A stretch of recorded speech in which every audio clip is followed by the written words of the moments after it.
Welcome to the Australian Property Investment Podcast with your host, Aaron Christie-David. Each episode, we ask an expert to share their key insights for aspiring investors to make confident property choices. G'day everyone, my name is Aaron Christie-David. I'm your host of the Australian Property Investment Podcast.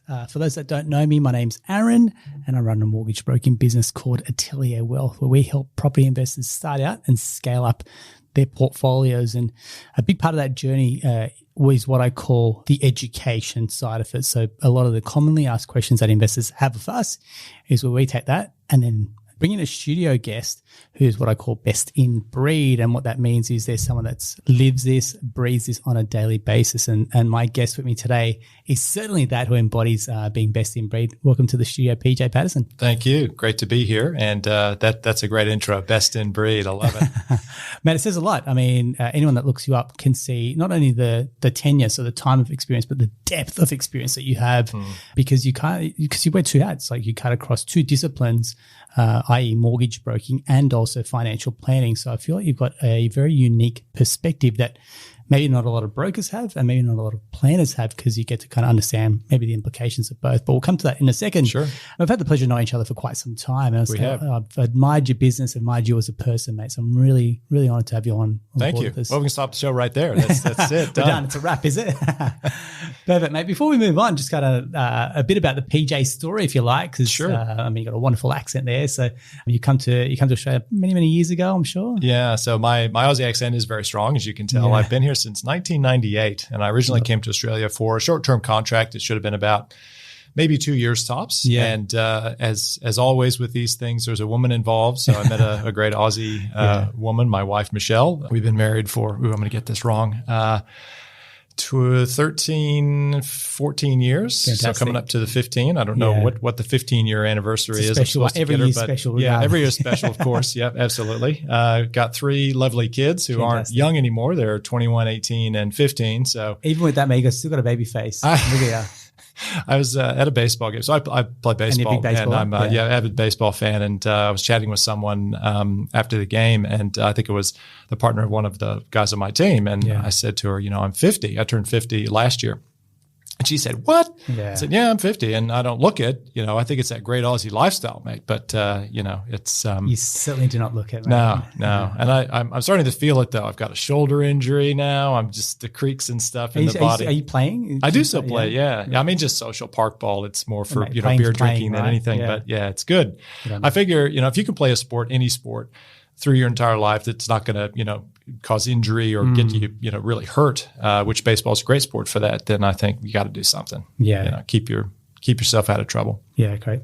Mate, I often say, this has become like a very big mantra, I guess, since COVID, is health is wealth, right? So whether that's your physical, mental, spiritual health, putting yourself and your well-being first. Doesn't matter how many properties you have, doesn't matter how much you're earning. 100%. Health is wealth, isn't it? Yeah. It is. And, that health, I think, should be your number one priority in life, because everyone wants to have a lot of money. There's no doubt about that. But if you don't have a quality of life, or you're not healthy and you can't enjoy it later in life, when you get to that stage where you have accumulated enough wealth, then what's the point? So sadly, I think our society has devalued that or deprioritized health. I think we're coming back to that now, particularly because we've had the COVID situation over the last couple of years. I think a number of people are realizing that they've got to have that as an important part of their lives. And with work-life balance and more people working from home now as well, I think maybe that'll as a priority that may go up. Yeah. Yeah, absolutely. One of the big discussion points that I want to have is about investing in the future for yourself. But before we go there, a little bit more about your story, PJ. So, sure.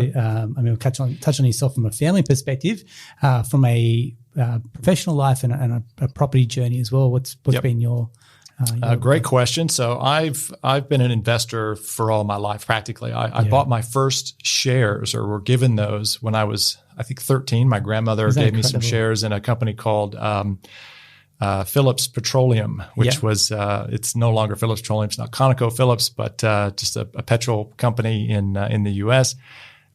She took an interest in that with me and developed and nurtured that. And so I've always now had an interest in financial markets. So that's the better part of, 40 years being interested in financial markets. Professionally, I've been involved in financial services for almost 30 years. So I started off working when I graduated uni with an economics degree. I worked in finance, so I was a finance and insurance guy at car dealerships, and then I sort of started my own couple of small businesses that didn't really work out. I was too young, probably, and inexperienced, in my early 20s. Then went to work in the mutual fund industry for a number of years. That's what brought me to Australia, and then started my finance broking business in 2002, just after the tech bubble burst, which was a great time. And I'm not sure how long you've been in the business specifically, but around that time, I think about 23% of mortgages were originated by brokers, and they were projecting that to go to 50%. And I went, well, that's a winner, doubling the size of the industry. Like, I think I'm in the right place at the right time. And as part of that, I was also beginning to invest in property. So I bought a few properties, took advantage of the first home buyers grant back then, which was only $7,000, and the stamp duty exemption, which I think cut out at, this is really testing my memory. I think it cut out at 300,000 maybe. It was quite low. 350. It was like back when you could actually buy a property, places in Sydney at under that amount. Added financial planning to my business in 2008-9. I have a real estate license as well. So I added that in 2015.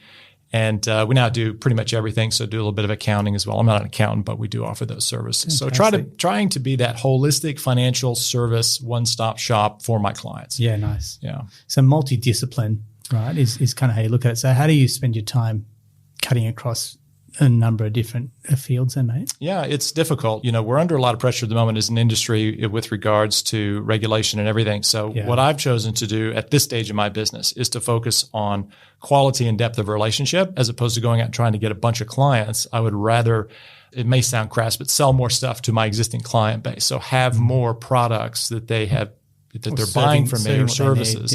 So accounting and financial planning and mortgage broking, and have more sort of revenue per client as opposed to a bunch of clients that I don't necessarily know very well that might just have one or two products with me. So that's how I've sort of chosen at this point to focus my business. But I do have ambitions to grow quite a large company. So I think this is the year. I've got a 10-year plan I'm about to put in place, and hopefully we may sit down in 5 years and I can say, Aaron, I'm at 10 million rev, so we'll see what happens. Absolutely. I wish you every success, mate. Wonderful. I want to go back a step, and this is very much the nature of our conversation, which is what we talk about investing for our future generation, whether that's children, or whether that's for ourselves longer term as well. But specifically, until I'm talking to a lot of investors or parents who are concerned about trying to get their kids into the market. Now, this market's hot. This market's going to set a new norm. And I feel it's the haves and have-nots in the property market, people that are in there, and their children are going to benefit off the back of that new wealth versus families that are struggling to get into the market, and therefore their children, I guess through scar tissue and hearing their parents' conversations, are going to inherently just believe that buying property is now hard or out of reach. Yeah, it's a tough question. I think that every generation, I suspect, has that particular issue. Yeah. If you go and talk to your parents, or even maybe if you think about when you bought a house, you probably thought, well, gosh, how are we going to afford to do this?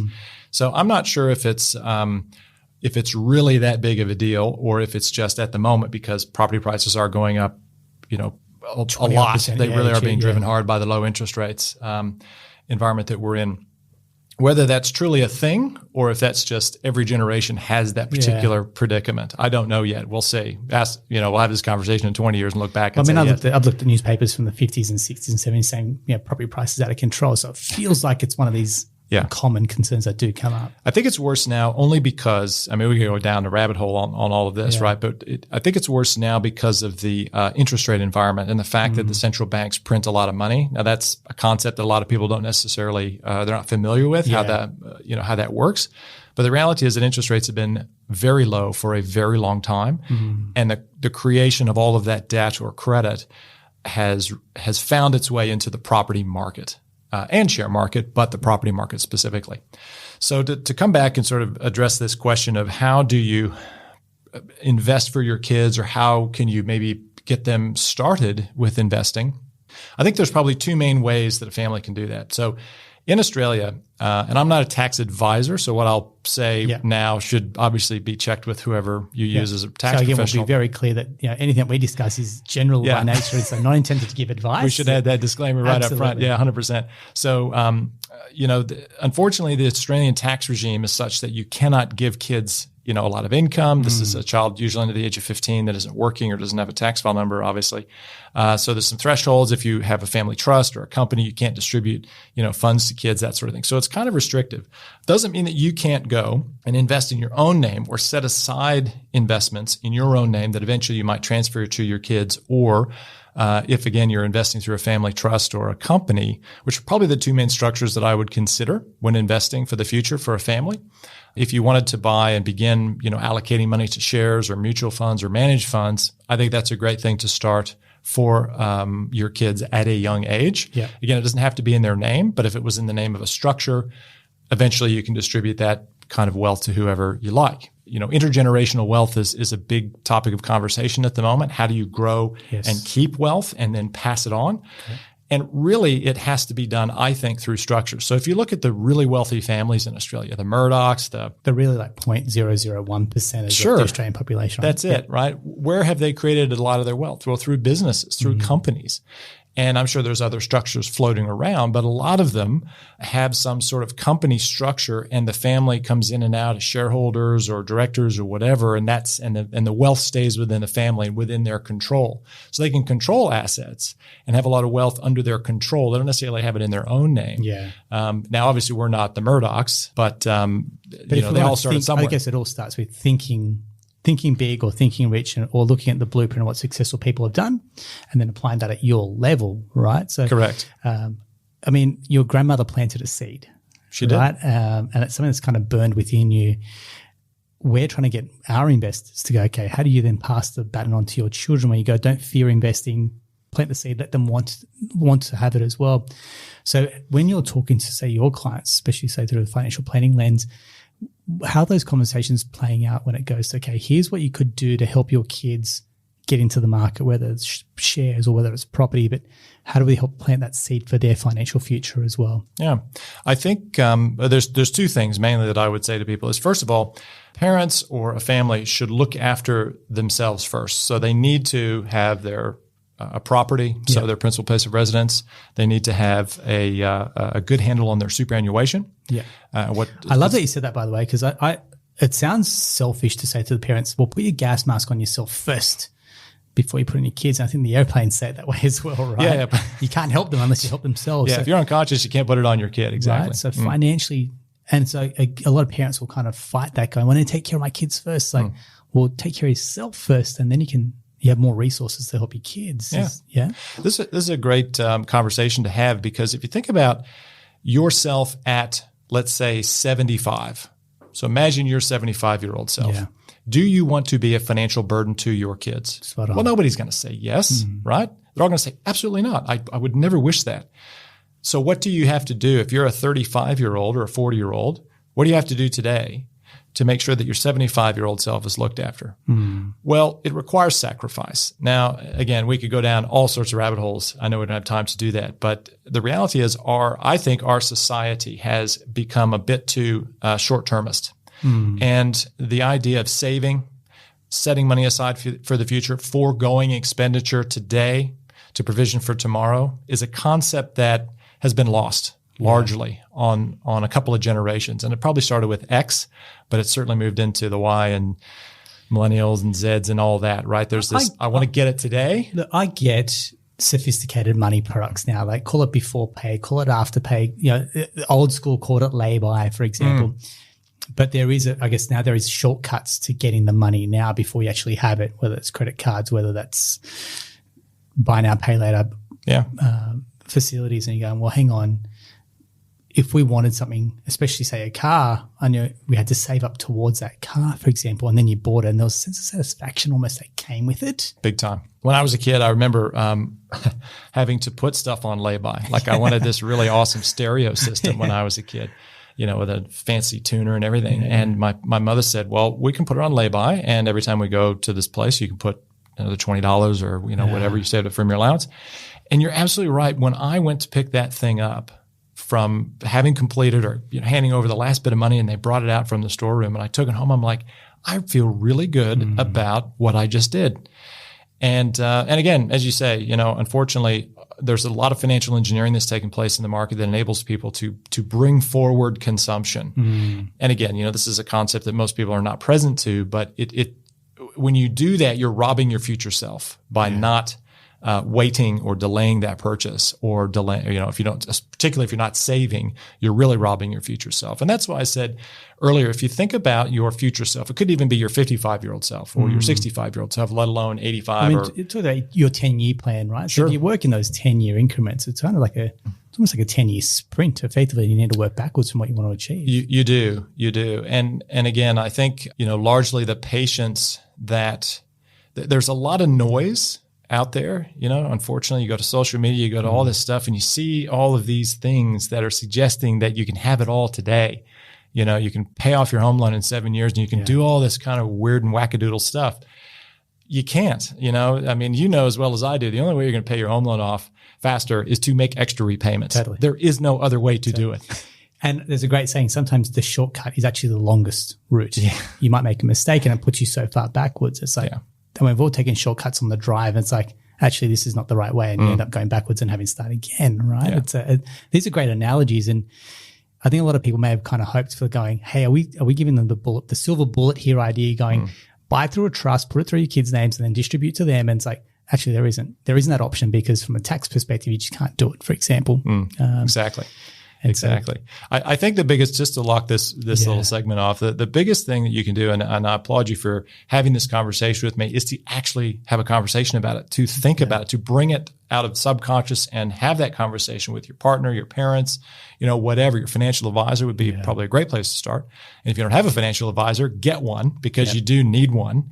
And there's advisors that work at all different levels. So you don't need to have, Carrie Packer money to have a financial advisor. Anybody that is, in my view, just got a job and has got to sign that form to where to allocate your super, probably needs to have a conversation with a financial advisor and invest a little bit of money. It could be a few $100s, but invest that to maybe put together a 10-year plan, or at least get some guidance, some ideas, and some direction. Beautiful. Thanks, mate. There's quite a lot to get through when we talk about investing in someone's future, right? But I think the big takeaway is, if you can plant the seed, whether that's one shares, whether that's just saving up a child's account. I mean, I can speak openly. We've got 2 bank accounts for our respective daughters. The money's going to be locked away for them until they turn 18, and that money can only, we've said it, can only buy shares or buy property. And that's the premise that we're putting that money away for them. Right? If they want to buy a car, then you save up and you buy a car with the money that you want, and there's a sense of, satisfaction that comes with that. And when we talk about investing for our kids, like you've said, put the gas mask on yourself, and then you can take care of them later as well. Yeah.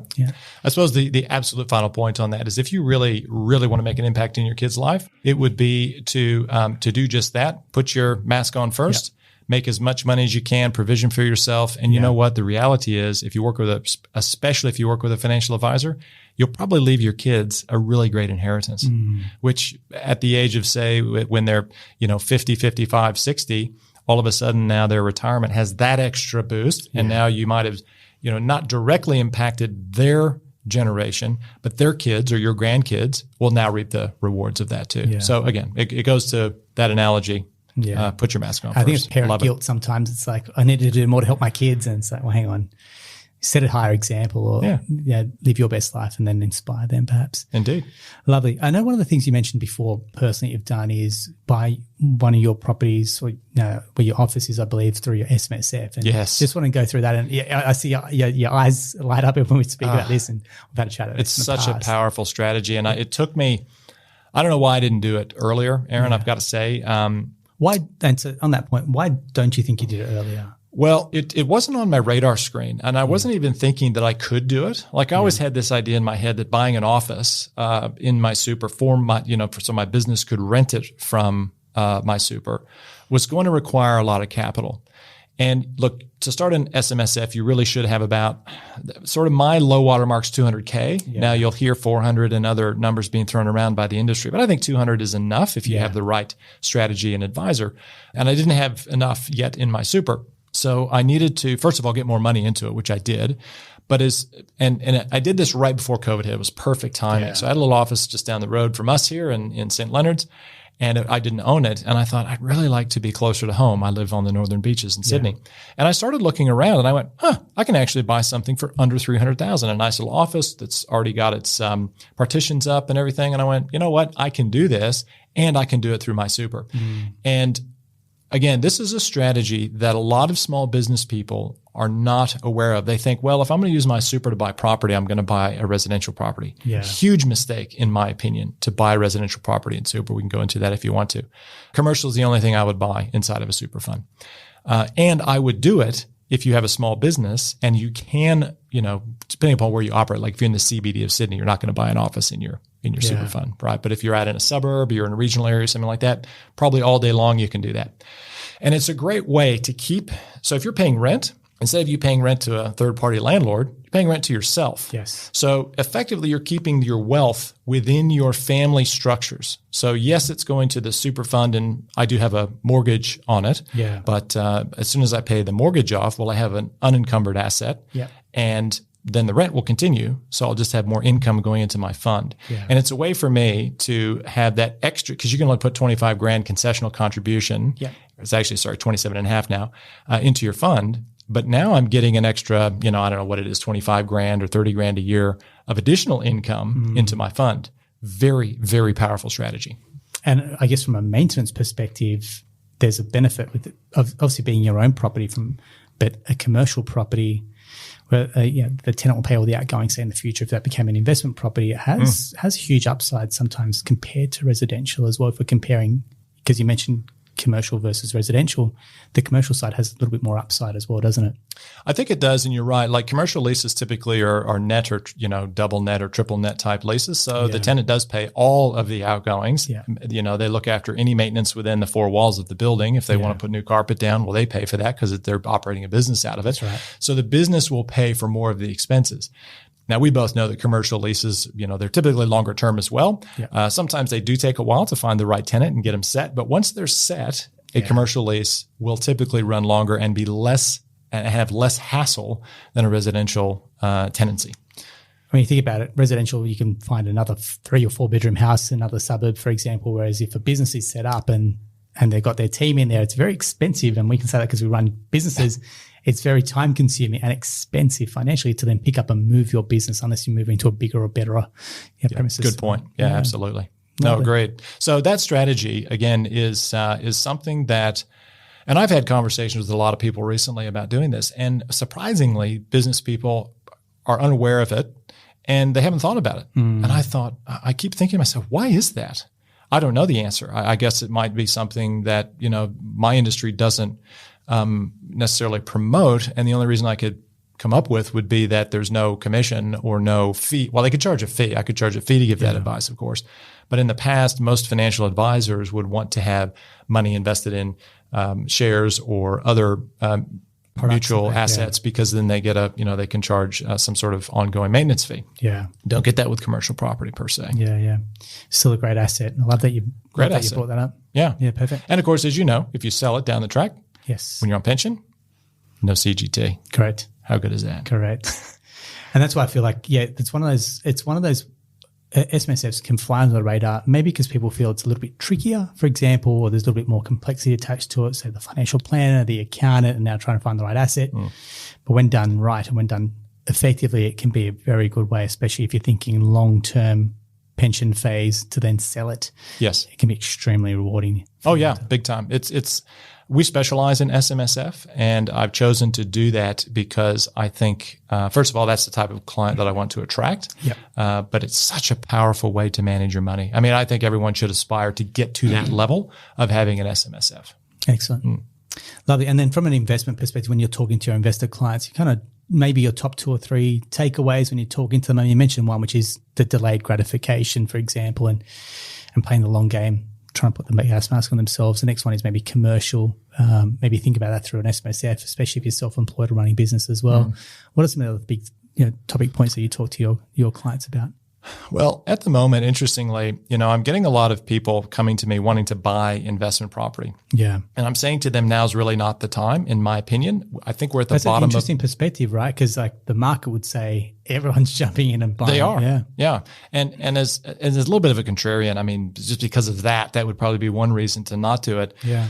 But one of the key drivers of the growth in any asset value is interest rates. And interest rates have been low for a long time. Yeah. I think we're at the bottom of the interest rate cycle. Yeah, absolutely. Yeah. And as rates begin to rise, there will be pressure on asset prices. They will have to come down. So what are the other drivers of real estate? Well, supply and demand. And I don't know, are we building enough? I mean, you hear numbers about it and whatever. I don't know. I mean, I drive around Sydney and I see lots of, vacant looking properties. So I don't know if we really have a supply issue or not. We've got foreign demand. I don't know if we're going to have the geopolitical issues between us and China thaw anytime soon. So we may not see this influx of Chinese money that we had over the last 10 or 15 years to support the property market. Yeah. All I'm saying is right now, I'm trying to steer my clients more towards shares. Yeah. And I use a two-prong approach. So this is my approach. And again, it's different for everyone out there. Go with whatever you feel comfortable with and you like. But here's the way I approach it. Everyone needs a principal place of residence. There's a number of reasons for that. The primary reason is you're going to buy in a better area than you're going to buy an investment property. So you're probably going to see better capital growth for starters. Secondly, when you go to sell your property, there's no capital gains tax. This is a huge benefit that people underrate. If you have, and as we have seen, I'm sure you've got clients doing it right now, selling their PPORs to upgrade and whatever, they might have a $500,000 equity gain. Could you imagine if you had to pay 50% CGT on that, or it wouldn't be 50%, but you had to pay CGT and you saw maybe 20 or 30% of that just go to the tax man. With a principal place of residence, you don't have that. And the third reason is that you can leverage your principal place of residence to invest in anything. So as long as you're borrowing to invest in shares or property, you can leverage your PPOR. And again, this is one of those things, surprisingly, that people don't realize. They think I have to go buy an investment property to have investment debt. No. You can borrow against your property. And as long as you buy an asset that's either going to be for capital gain or income that's taxable by the ATO, it's tax deductible debt. People go, really? I go, yeah. So I say, buy PPOR, start paying that down, do a debt recycling process. Yes. You could do a whole podcast on that, and start to buy shares. Now, the reason I say shares, we run a full cycle investing strategy at Keystone Financial. And what that means is we're basically following the business cycle. I'm trying to stay in front of the inevitable twists and turns that we will get in a business cycle. The reason I love shares over, say, investment property, at least in this climate, is we would have seen this over the last 20 years where people chased various strategies. You would have seen the regional Australia cash flow strategy. Absolutely.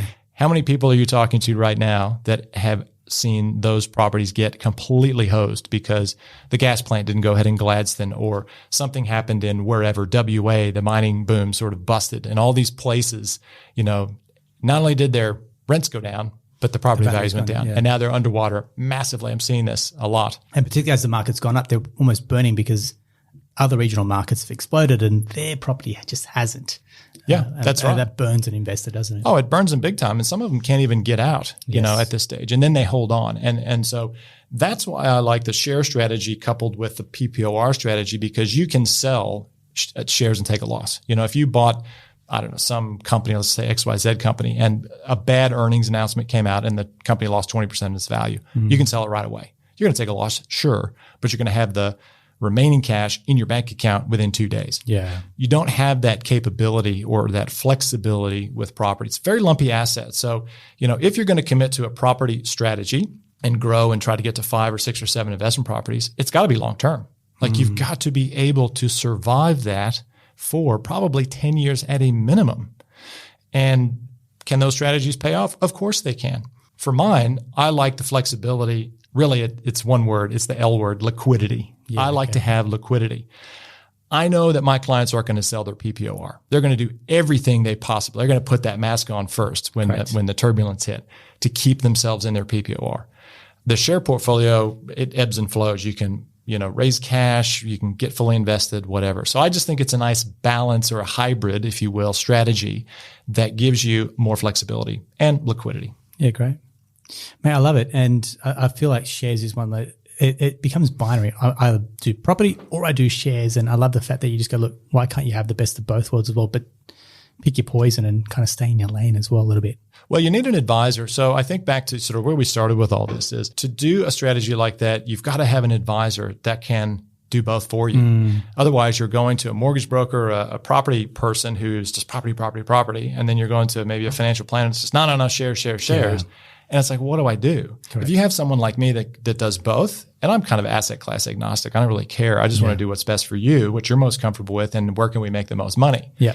And how do I protect and grow your wealth? That's my thing. Yeah. And if I can do that, well, there's a strategy that kind of gives you the best of both worlds. It's property, because that's what you know, and we're brought up in Australia to love property, right? Yeah. But it's also shares, which is a little bit of it's enigmatic, but with some education, people go, okay, yeah, I get it. It's not really that hard. Beautiful. It just rolls off the tongue for you, PJ. And that's a great thing, because it means that you live and breathe this. And, I do. And I love having experts that just go, hey, look, I know what I'm doing. People have trusted me for years. I'm getting great results, for example, and just trust that process a little bit as well. So, mate, thank you so much for coming in. I really appreciate your insights, mate. And like you said, there's a couple extra rabbit holes we could probably revisit as well. So it'd be great to get you back on at some point in the future and pick your brain for a bit more as well, mate. Thank you so much. Love to. We could maybe add Bitcoin or something like that. Here we go. I didn't want to drop the B word, but I tell you what, it's an interesting asset, and that would be a whole 30-minute podcast in and of itself. I don't even want to indulge in that, because we'll get tempted to hear having a chat about it. But no, thank you very much. Thank you. Beautiful. I hope you found that helpful. I hope you've picked up something new, something that you can just take away and nurture inside your own mind. If you've got any questions, please feel free to reach out to PJ and his team at Keystone. We'll include their details in the show notes below. That's a wrap for another episode of the Australian Property Investment Podcast. Thanks for joining us, and until next time, take care.